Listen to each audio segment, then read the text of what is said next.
juicios. A veces lo que hacen es reproducen las actas de los juicios, por ejemplo, de los anabautistas, de que ellos acusaron. Y Elvio, sin decirlo así, sin decirlo con los conceptos que estamos diciendo, estaba escribiendo la historia desde el punto de vista de la Iglesia de México.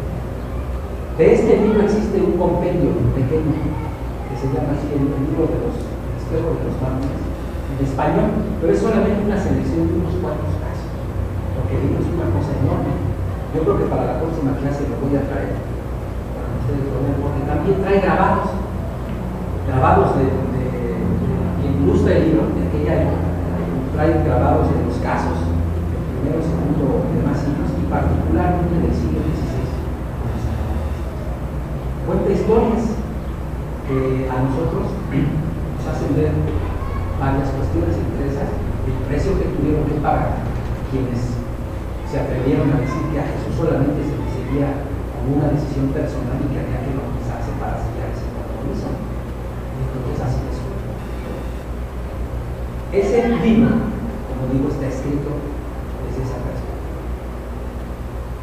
Otros también lo hacen, pero este se me hace que es muy completo para el momento en el que lo está escribiendo. Ya más recientemente hay dos libros que nos pueden servir como referencia. Uno de ellos lo vamos a usar más como referencia como libro de texto, y casualmente los dos libros son de autores que también han experimentado o experimentaron personalmente o parte de comunidades que han sido perseguidas. Uno es de un autor español que se llama Samuel Vila. El libro se llama El cristianismo evangélico a través de los siglos. Si quieren por ahí pasarlo para que nos quieran tomar el libro. El cristianismo evangélico a través de los siglos. Samuel Vila, como dije, es español. Y a él le tocó ser pastor itinerante en España en los años del franquismo. No sé si ustedes saben que el franquismo fue un régimen completamente intolerante contra los cristianos evangélicos. Los oprimía de una manera atroz. Les impedía que se reunieran, no les daba oportunidad de abrir templos, se hacía de la vista gorda frente a quienes les perseguían, contraatacaban sus templos, los apedreaban. Y la pequeña comunidad cristiana evangélica española sufrió mucho en esos años. Antes, con el régimen republicano, habían vivido ciertas etapas de libertad y de ampliación de sus derechos. Pero cuando llega Franco, ustedes saben que era católico a ultranza, ya ven que él decía que era el caudillo por la gracia de Dios, y era un ferviente católico, un católico pero de verdad, que pensaba que él debería gobernar para instaurar completamente el catolicismo en España. Entonces persiguieron a los cristianos evangélicos. Y Samuel Vila era un pastor itinerante que andaba visitando las pequeñas comunidades y le tocó sufrir la cárcel en varias ocasiones. Él empezó a desarrollar ciertos materiales impresos que reproducían niño gato y circulaban entre las pequeñas iglesias españolas. Y ahí esos materiales que se reproducían una y otra vez lo llevaron después a crear la editorial CLIE, que significa calidad en literatura. Calidad en literatura evangélica. Samuel Vila era un firme creyente en el ministerio de la palabra escrita y empezó sus libros a publicarlos en ese pequeño proyecto editorial. Él fue alguien que se formó como autodidacta, es decir, no tuvo estudios formales de teología, pero fue un gran teólogo, escribió mucho y sus materiales eran básicamente para educar a estas comunidades oprimidas en España. Este libro es el fruto de querer contarles la historia a los cristianos en España de otros que en el pasado habían sido perseguidos como ellos. Por eso digo que no es casualidad que él tiene esta sensibilidad para contar la historia de la iglesia de creyentes, porque él mismo había experimentado la persecución y esa realidad, esa llevan a estudiar el pasado y encontrar cómo en ese pasado hubo comunidades perseguidas una y otra vez, que a veces de manera subterránea, a veces un poquito más en la superficie, pero dieron testimonio del compromiso con Jesús frente a la iglesia institucional, que parecía que era completamente dominante, y no fue así. Había pequeños grupos, y él habla ahí de esos grupos. Entonces, ese libro de Samuel Vila se puede conseguir, yo creo que sin problema, como apoyo, aunque vamos a usar como libro de Juan Dreyer. Juan Dreyer es un anabautista.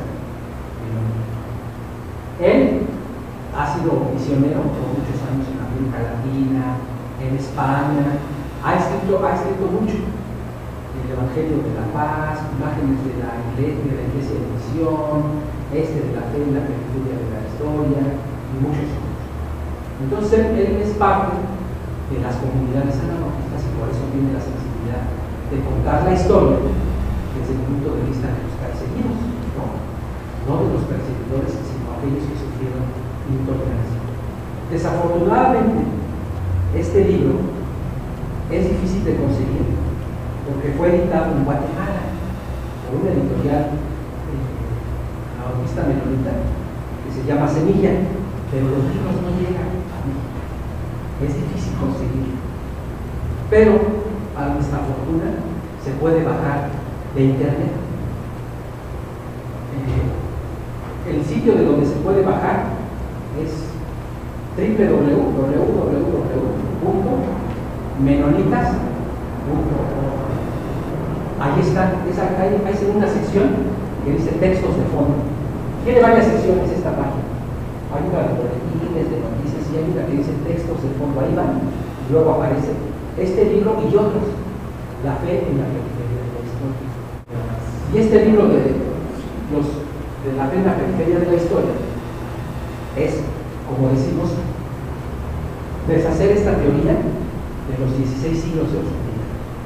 Nos habla de los grupos perseguidos, sobre todo a partir, como dijimos, del siglo IV, de la conversión de Constantino, del emperador, y cómo esos grupos, a veces con muy poco éxito, a veces con un poquito de más éxito, con un poquito más de fortuna, lograron dejar un testimonio de por qué no estaban de acuerdo con la iglesia institucional y seguían afirmando el seguimiento personal de Jesucristo. Eso es algo que nosotros, al ir leyendo estos grupos, su historia y demás, lo vamos a dar cuenta, como siempre, hubo quienes fueron fieles, y nos va a dar la oportunidad entonces de comprender la historia por medio de la fidelidad de estos grupos que no pudieron ser borrados de la paz de la historia, por más que algunos se hayan esforzado. Yo estoy leyendo el gran conflicto, también tiene una referencia de todo ese lapso, hasta Lutero, de los grupos que han hecho compras en Holanda, en el norte de Europa.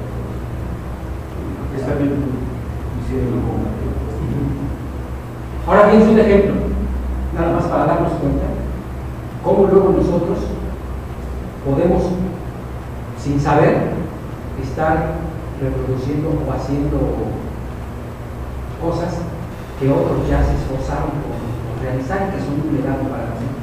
Hablamos de que Lutero, en 1517, después de haber estado leyendo como por 2 años a fondo la epístola a los romanos, él descubre que la salvación es por fe, que no hay justo ni a uno, ¿se acuerdan ustedes? Él entra en una crisis de fe cuando dice que, cuando lee esta parte, una y otra vez, ¿qué significa esto? De que no hay justo ni a uno. Y entonces, ¿quién se va a salvar si no hay justo ni a uno?